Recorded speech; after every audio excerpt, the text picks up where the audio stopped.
शुरुआत श्याम प्रकाश जाटव जी आपके साथ ही करते हैं। सर, जिस तरह से बाबा राम रहीम को 20 दिनों की पैरोल पर बाहर किया गया चुनावों से ऐन पहले, ये क्या सियासी फायदा उठाने की एक कोशिश के तौर पर देखा जा सकता है सरकार की तरफ से?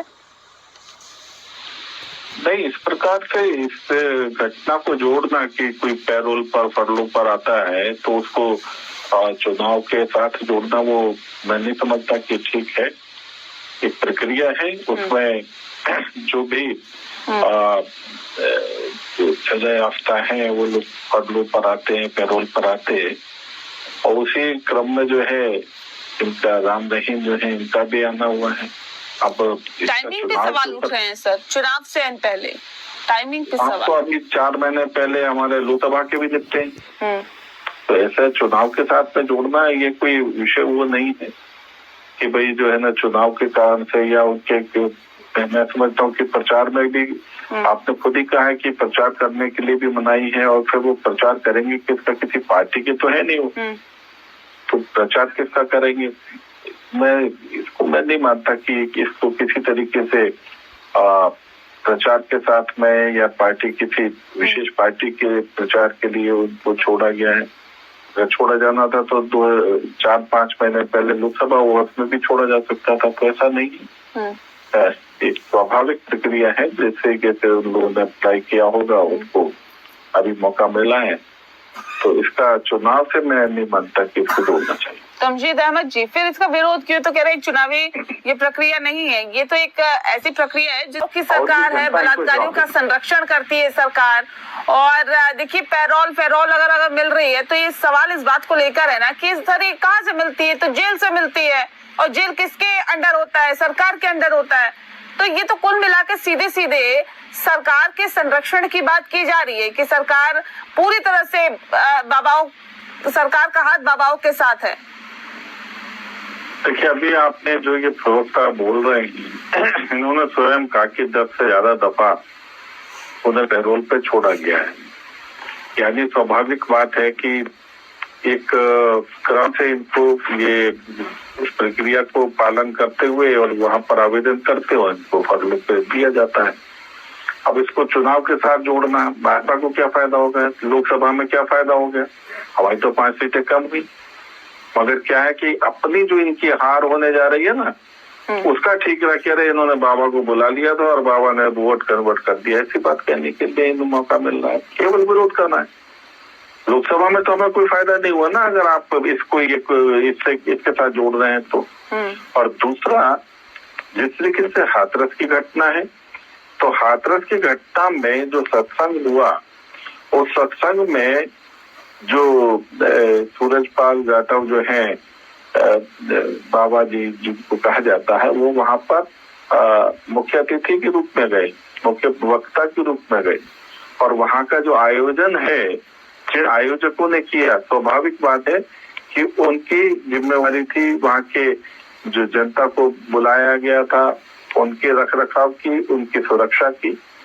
ये सब चीजों के लिए जो है ना बाबा का रोल नहीं है, वहां के मैनेजमेंट का रोल है, जिसमें कुछ लोग गिरफ्तार भी हैं, और वो उन्हीं लोगों के खिलाफ जो है इस वक्त जो चार्जशीट फाइल हुई है कि उन्होंने क्या नियमों का पालन किया, जो सुरक्षा के लिए जो विभाग से परमिशन की आवश्यकता थी उसका कितना पालन हुआ, और जो दी गई है सुरक्षा उसके बाद में किस किसने अपनी जिम्मेवारी का निर्वहन किया। इसमें जो बाबा जी जो उस कार्यक्रम में प्रवचन के लिए आए, उनका किसी प्रकार का मुझे नहीं दिखता कि कोई रोल है। हाँ, उत्तेजक भाषण उनके द्वारा किया गया होता तो उत्तेजक बात कही गई होती, तो वहां पर जो है उनका कहीं ना कहीं इन्वॉल्वमेंट मानी जा सकती थी। नहीं, विपक्ष तो ये कह रहा है ना कि बाबा को बचाने की कोशिश है बस, बाकी और कुछ नहीं। फिर से बोले, क्या बोले? बाबा को बचाने की कोशिश कर रही है भारतीय जनता पार्टी। बाकी मुझे आप एक बार बताएं ना, आप मेरे घर पर आए हैं और मैं आपको आपके जाने के बाद मेरे घर में कोई घटना हो जाए तो आप जिम्मेवार होंगे क्या?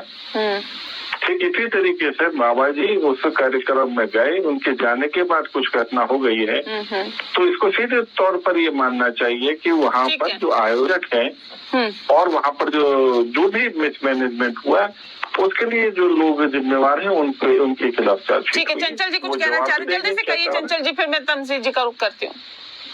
देखिए, अभी हमारे साथी ने कहा कि अगर आपके घर कोई अगर आया है हरियाणा में कुछ सीटों पर उनका वर्चस्व रहता है, तकरीबन 30 से ज्यादा सीटें बताई जा रही है। आपने सही कहा कि लेकिन मुद्दा यही होना चाहिए, किसान, नौजवान और पहलवान। लेकिन शांत प्रकाश जाटव जी, किसान की नाराजगी सभी ने देखी, पहलवान तो सड़कों पे आ गए, नौजवान बेरोजगारी से परेशान है। तो क्या लगता है कि ये तीनों जो विषय है, ये बाबाओं की रिहाई या उनके पेरोल के आगे, ये जो बाबाओं के पेरोल है, ये कहीं नहीं टिकेंगे इन मुद्दों के आगे, क्योंकि जनता से जुड़े हुए मुद्दे हैं सर। देखिए, ये सिर्फ कांग्रेस का परसेप्शन है।